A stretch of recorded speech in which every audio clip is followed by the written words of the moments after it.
Welcome to the show.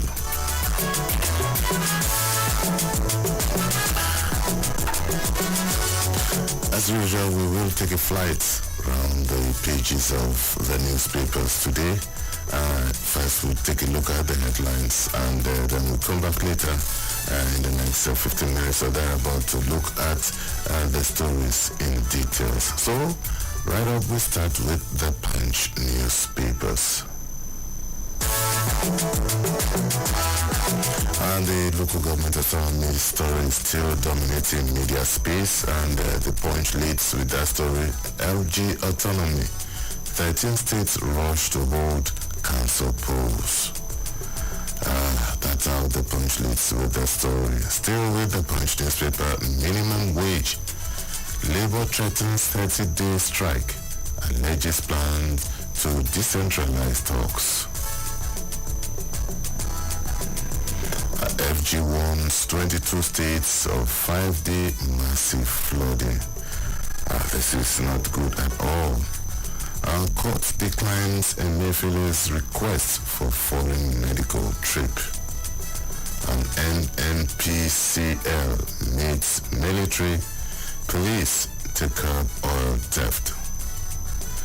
And yes, this story also was trending yesterday. Crypto billionaire technopreneur arrested for alleged fraud, terrorism funding. That's from the Punch newspapers. Sanwo-Olu hosts dinner to celebrate Soyinka at 90. Still in the Punch newspaper, applicants decry 640,000 naira UAE visa fee hike. Wow. And UEFA unveils Euro 2023 team of the tournament. That's for sport lovers. FG panel reports reveal reasons for Plateau School collapse. As FG panel report reveals reasons for Plateau School collapse. On the Punch newspapers, sweep through community. That's a sad one there from the Punch newspapers. Killing twins. Residents, motorists grown as Ogun community roads collapse. See, this is according to the manager of the pharmacy. Applicants decry 640,000 naira UAE visa fee hike. Sanctions loom for non-performing power agencies, minister declares. All the stories you can find on the front page of the Punch newspapers.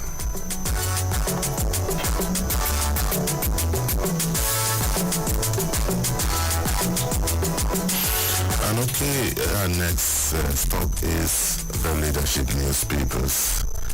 Emirate crisis, Kano government cripples Bayero, creates second class to stifle critics. Assassination attempt on Trump. All the stories you can find in the leadership newspaper. Protests at PDP. Stakeholders demand suspension of women leader. Local government autonomy verdict shows democratic maturity. Edo Guba. Imazwagbo loses suits against Akpata. But as a flag bearer of the Labour Party in Edo State. INEC accredits 134 election observer groups for Edo Ondo Guba polls. Yes, we read the story. Tribunal sacks Secretary reps. That also we had yesterday. So those are the stories that you can find on the front page of the leadership newspapers.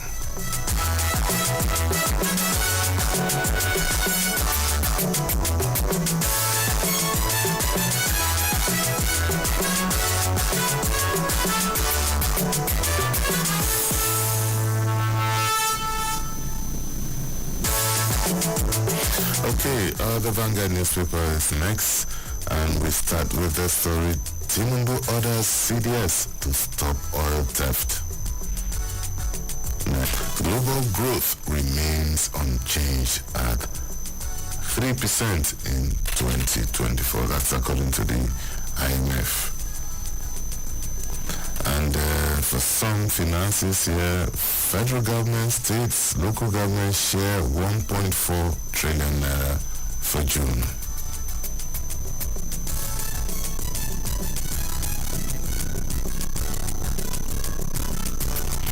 Democracy and the people's rule. That's from Afe Babalola, SAN.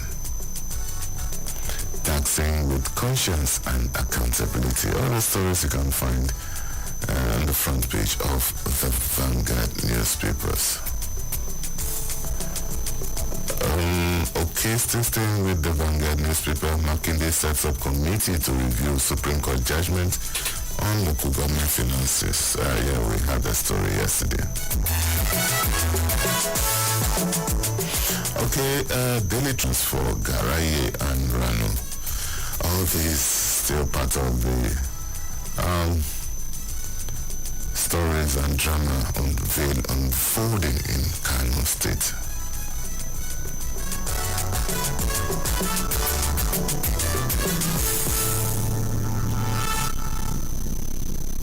Enough is enough. Silence is not an answer. Okay, let's go to the Tribune newspaper now. And the Tribune leads with the story. NCDC warns of rising yellow fever cases amid ongoing cholera outbreak. That's a worrying development. Most states guesting with the Tribune. Pro-Fubawa lawmakers counter Amewule. Give governor go-ahead to spend. Like federal government states, LGs share 1.35 trillion naira for June 2020. Food production to at least for the local industry.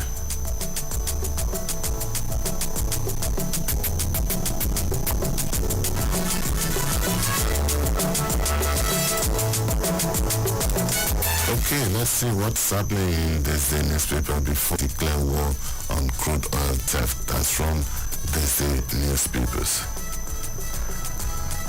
IMF downgrades Nigeria's economic growth projection slightly to 3.1%.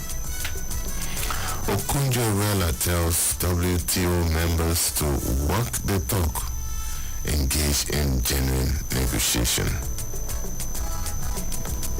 And still with the revenue story, FAC shares 1.35.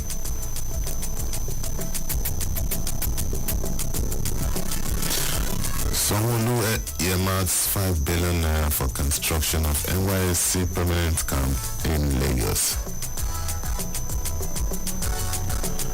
U.S. government assures federal government of timely delivery of attack helicopters. That's good news for the war against insurgency.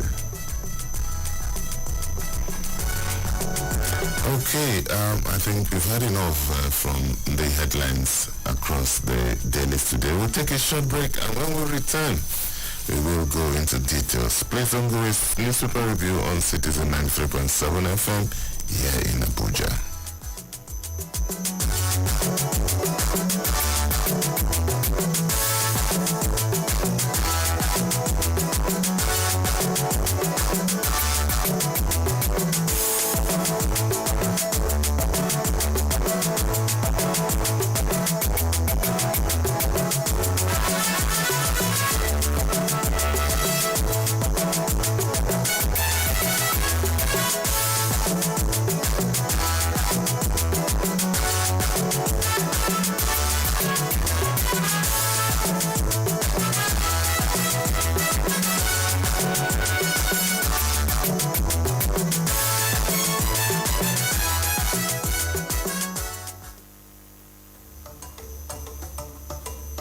Hello, Abuja.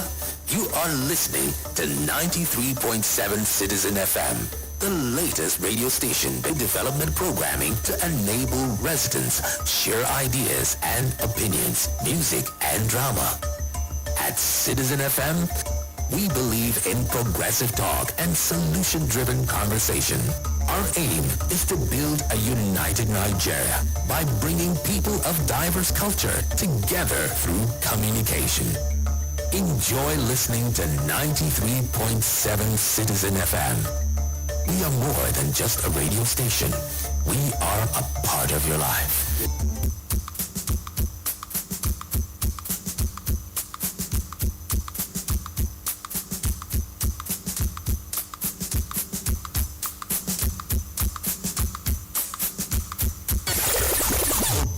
Wake up. Reach out. Speak up. Speak out. You are the voice of a new generation. And this is your station. Talk Radio 93.7 Citizen FM. Feeling low, bored, or confused? Want your dream to brightly glow? Here is what to do. We are Nigeria Security and Civil Defense Corps, NSCDC. We are Nigeria Security and Civil Defense Corps, NSCDC.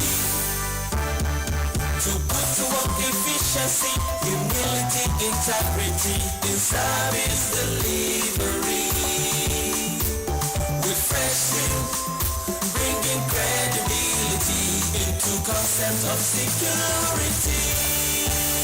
We are Nigeria Security and Civil Defense Corps, NSCDC. Wake up. Reach out. Speak up. Speak out. You are the voice of a new generation. And this is your station. Talk Radio 93.7 Citizen FM.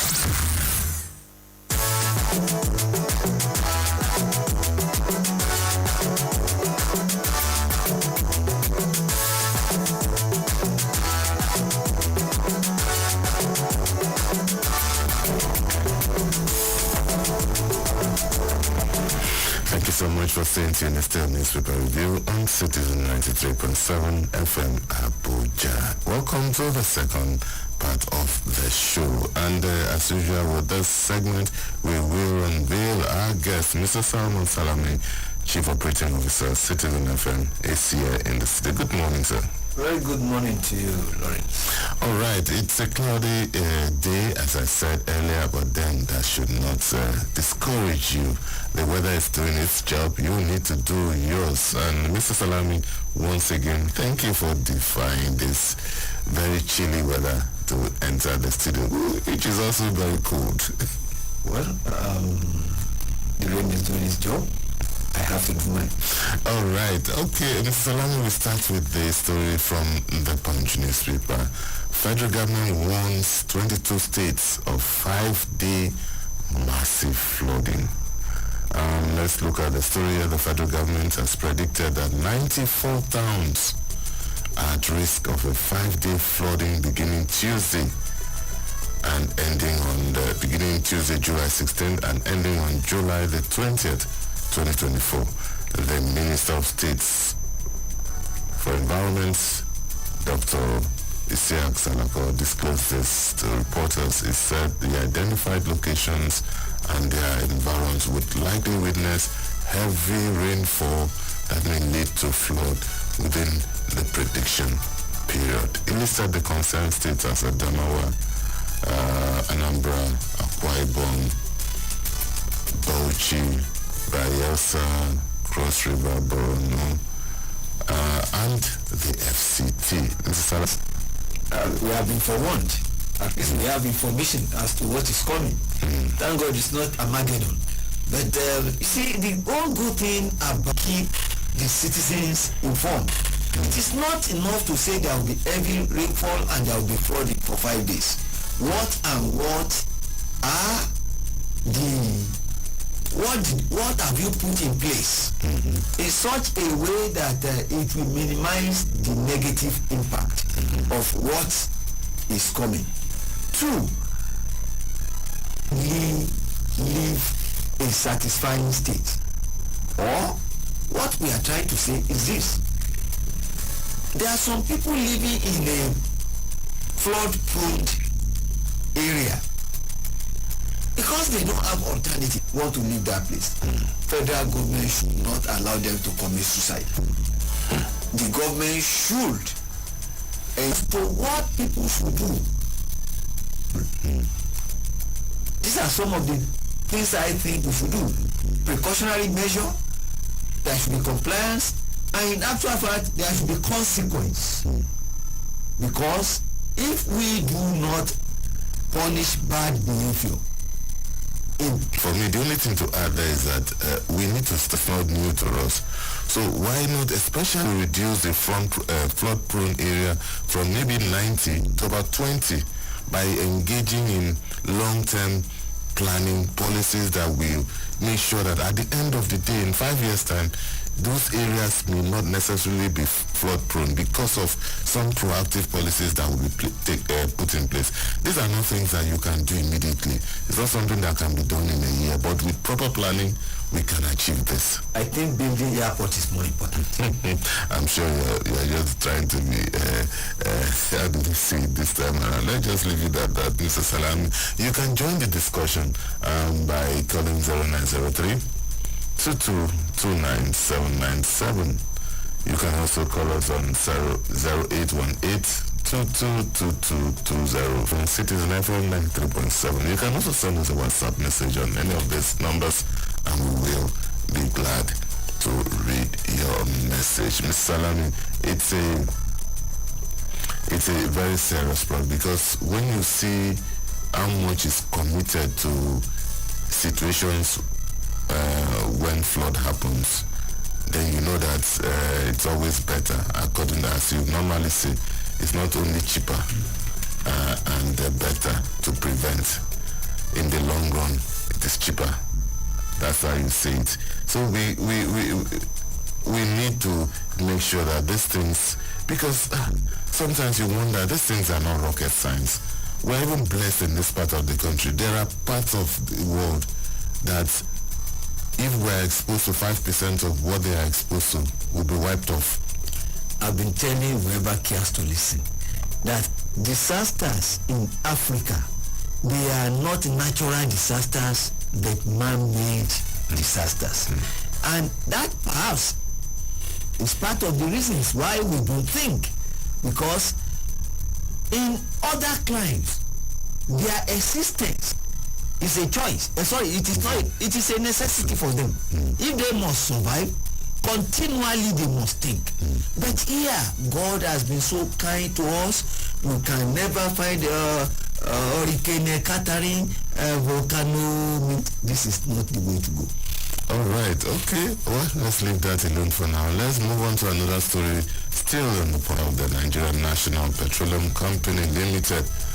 Mini Carey on Tuesday held a crucial meeting with the Chief of Defense Staff, General Christopher Musa, and the Inspector General Police, Kayode Egbetokun, to end oil theft and pipeline vandalism in the Niger Delta region within the shortest possible time. Addressing the press at the end of the meeting in Abuja, the NNPCL enhancement set and revenues.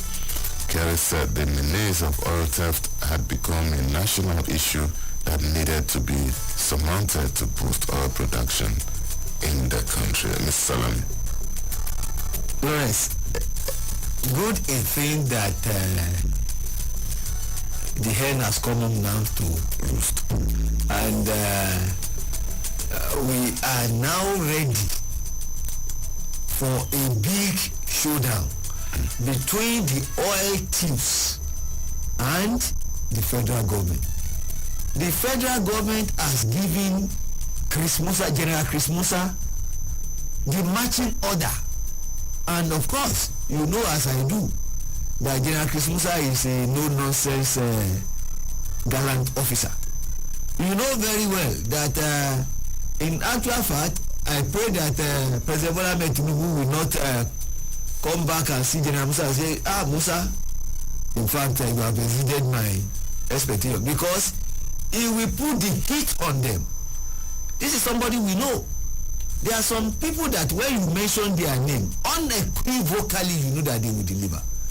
You may not like Wike, and in any case you don't need to like Barrister Nyesom Wike, but it's a performer.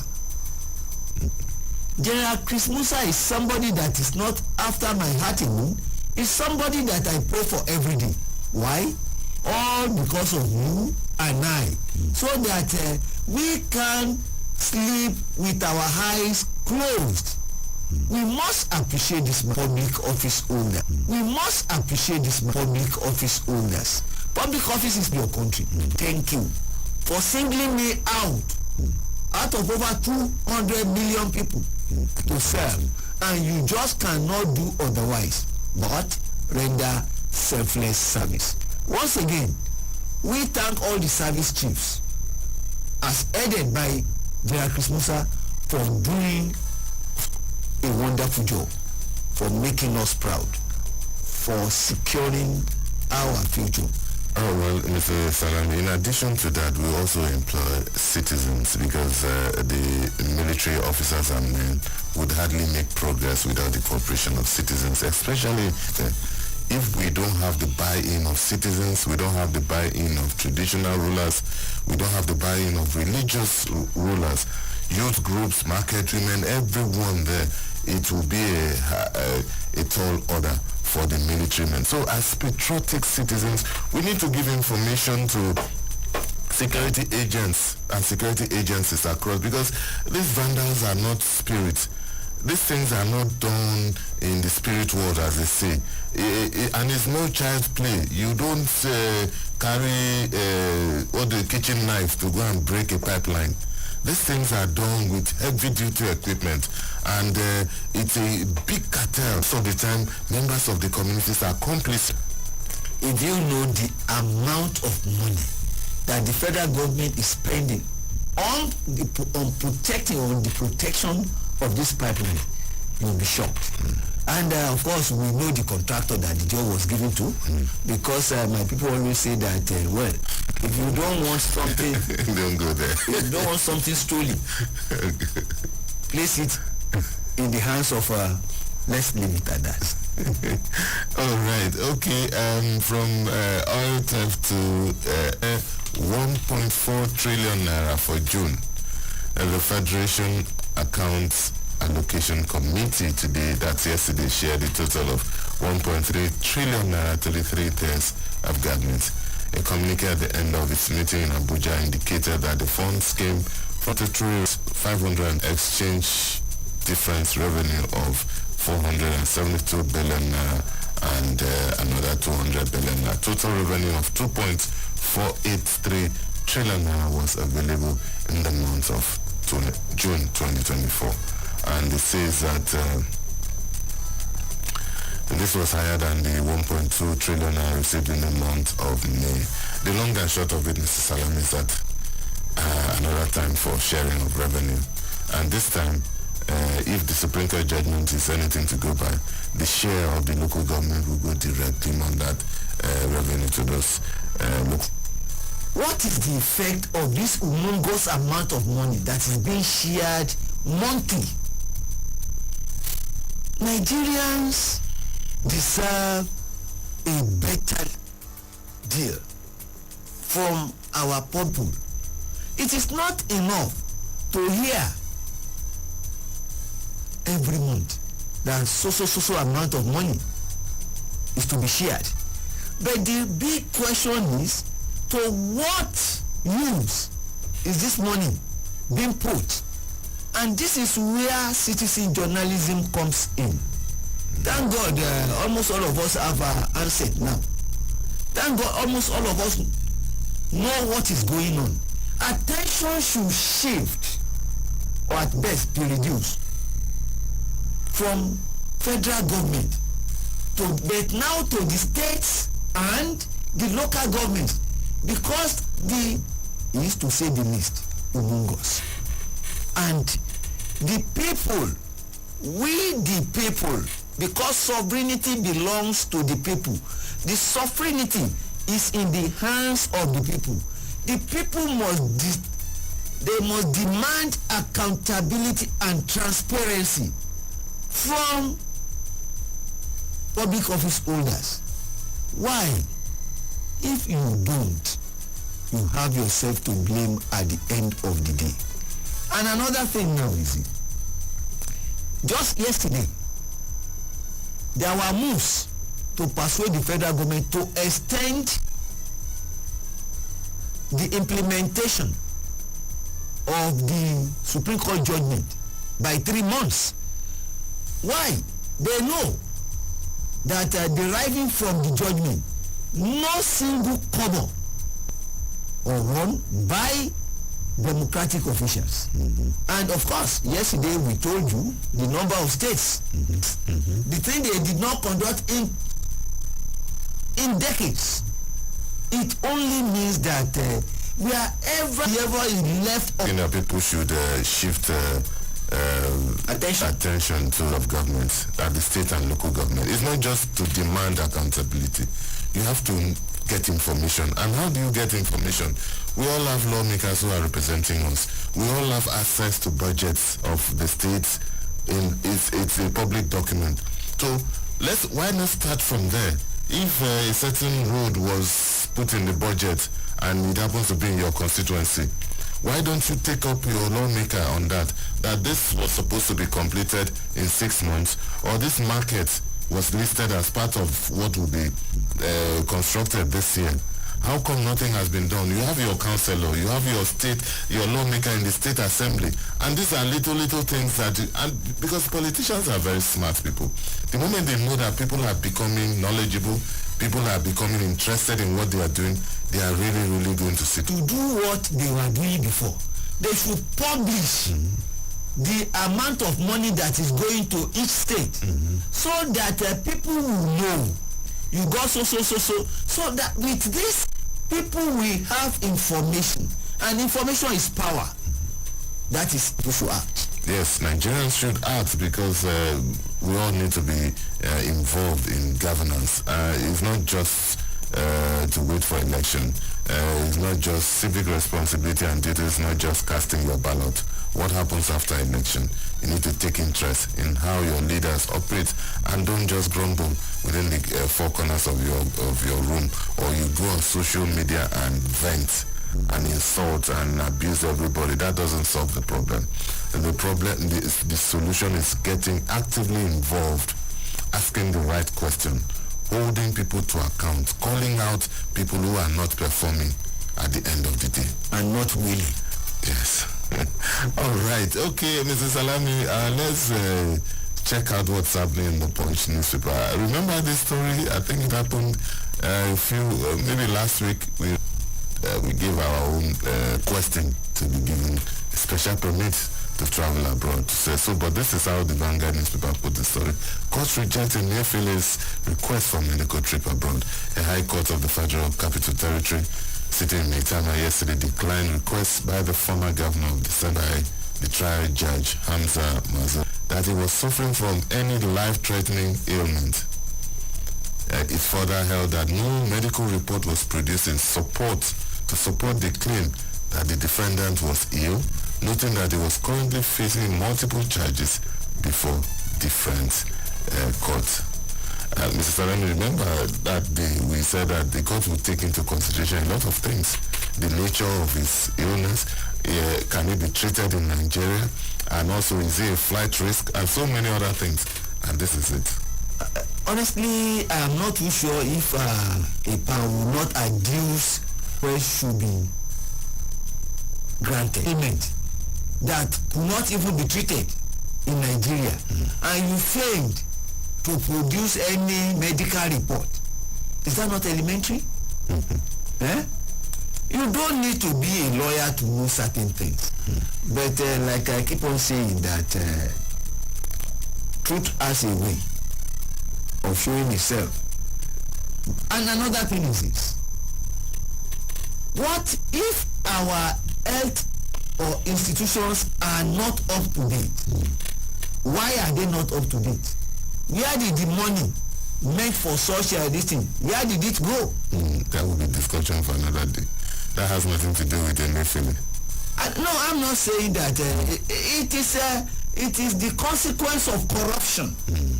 And what is in court for, we all know. It is still not, it has not been proven. Let him, and I want to warn that only the living can face trial. There is the need for him to attend to his health. Even if locally, if in Nigeria, he should be allowed to take good care of his health, because only the living can face trial. Why? He should be allowed to defend himself. He should be allowed a lawyer or a counsel of his choice, which he has. And I want to believe too that what is good for the gander is good for the geese. Treat others the way you would love to be treated. If they had known that what goes around public office is public trust, it should not be abused. All right, it's still newspaper review on Citizen 93.7 FM here in 29797. You can also call us on 0818-2222-205 or 0818-2222-206. And don't forget that you can also send to the Tribune newspaper amid ongoing cholera outbreak.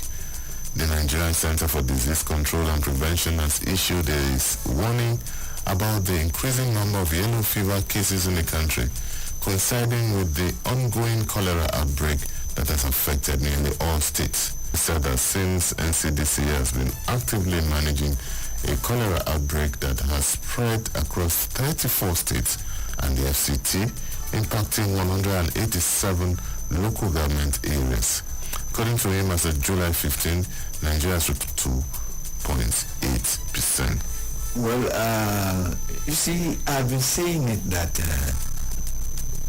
all these things, or this pandemic, it is man-made. It is not a natural thing. If we don't take care of our health, things like this will continue to happen. Health is wealth. It is not acquisition. Two little things that should be done. Keep your environment clean. Do not allow stagnant water. Dispose we should do. And if we fail to do them, this is one of the consequences. As we speak, we are battling cholera in 34 states and FCT out of 36 states. So how many states left? Urging to also do its part. There's hardly anything that can about the fever now. How many communities can you walk into and you have the local primary health facility accessible to people?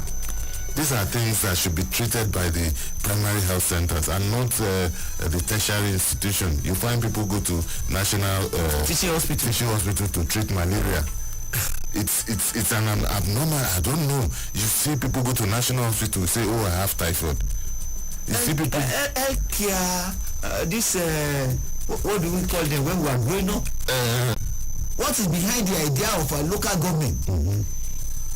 So that because it is the government closest to the people, and there are some certain until we learn to do the correct thing, so much so we'll be afflicted with this type of simple but deadly diseases. Okay. Cholera is deadly. Yes. Maybe the Supreme Court judgment on local government is also a blessing in more ways than we know. This may just be an opportunity for local governments to also prove that, things are going to change for good. Why don't we give ourselves timeline and say, okay, in every local government in the next 5 years, you make sure that you have at least 3 or 4 new primary health facilities in your environment. If possible, let us introduce this idea of sanitary inspectors. You remember? They will come to your house in those years. They will inspect even your latrine to make sure that it is clean and well kept. But I don't think the era of latrine, I don't know. But even if we still have them, they should be kept clean. And we should make water available. Very important. Potable water. Very, very important. Very, very. Because most of these diseases are waterborne. They are waterborne diseases. And I want to believe that it is not rocket science, for God's sake. I still believe that there is no need for states to insist on having airports. It is misplaced priority. No, but if you've sorted out every other thing, you can. But for now, okay. We know they have not sorted production to 500,000 metric tons by 2025, up from 340,000 tons in 2022. This was revealed by a permanent secretary of the Federal Ministry of Industry, Trade and Investment. Representing the minister, he said emphasis 06 largest producer. Mr. Salami, anytime we talk about cocoa, my heart always bleeds because of the potentials we have, but the final output makes no sense of the huge potentials we have as far as cocoa is concerned. I remember yesterday when you told us how the process of cocoa was used to develop the Southwest. Lawrence, I am not impressed at all. And this is the truth. What has federal government got to do with cocoa? There are some states that you know that they are net producers of this. The states should take care and they should be in charge.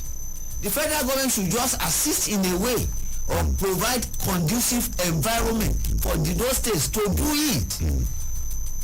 In Western region that time, it was the government of Baba Obafemi Awolowo. Was it the federal government that did it in Kano? For devolution of power, there is over concentration of power. How will you say that from Abuja you'll be supervising what is happening in Ondo State or in Akure? There are some things that are better done using states to excel, to do more. We are the sixth in the world, and which is a cheering news. We are not the first, we are not the second, we are not the third, we are the sixth, and we are celebrating this. I am always of the opinion that the states should be allowed. You know that what they used to build the Southwest then came from the soil. Unless we go back, the petrodollar era has to a large extent render us not too active. I won't say useless. But there is the need for us to go back to agric and make agric a business. With that we'll be able to feed ourselves. We will have more than enough. And it is a very, very full scarcity. Just see where we are. How did we get here? Well, we should stop running commentary. Exporting raw materials abroad. We should go beyond exporting cocoa to the world. We can process it and export finished product, chocolate and so many other derivatives from cocoa. And that's what, because if we export cocoa, at the end of the day, we now import tons and tons of finished products back into the country. Yes. We have really not done much. That's the problem we are facing in the crude oil sector. We get from exporting cocoa, it's not as much as what we lose by exporting the product. That is why Lawrence, honestly, I don't know what to say again. Because I want to believe that you don't know what is hard in knowing all this. That when you add value, you get more or you earn more. About crude oil, and when we buy PMS, and this has been going on for God Since when? Mr. Salami, this reminds me of a post I saw recently on the social media. Quite funny, but introspective. I said there was a time we imported crude oil to the country because our refineries were not working. And now the refineries are working. We are now importing finished product and crude oil back into the country instead of exporting crude oil. Because remember, there was a time, Dangote refinery said it's going to import crude oil. Mr. Salami, I think we've had enough for the day. Let's call it a day now. Thank you so much, Mr. Salami, always for your interventions on newspaper review. It's always a pleasure to have you on the show. We'll continue until our country gets better. Until we have a country of our dream. It will happen in our lifetime. Amen. 7 FM here in Abuja. My name is Lawrence Sumente. Enjoy the rest of your day. So he walked up to her and tipped his hat and introduced himself. She looked up at him, didn't know what to say. So he told her the story of his family, the trouble that brought the barn flying, and all the things that he couldn't change.